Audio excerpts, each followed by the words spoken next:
मन्त्रं नो यन्त्रं तदपि च न जाने स्तुतिमहो न चाह्वानं ध्यानं तदपि च न जाने स्तुतिकथाः न जाने मुद्रास्ते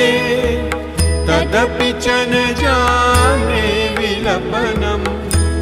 परं जाने मातः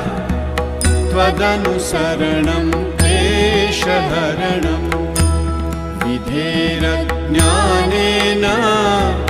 द्रविणविरहेणालसतया विधेया शक्यत्वात् तव चरणयोर्याच्युतिरभूत् तदेतत्क्षन्तव्यं जननि सकलोद्धारिणि शिवे पुत्रो जायेत क्वचिदपि कुमाता न भवति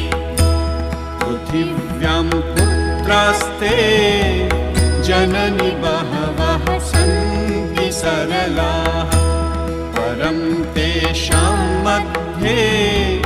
विरलतरलोऽहं तव सुतः मदीयोऽयं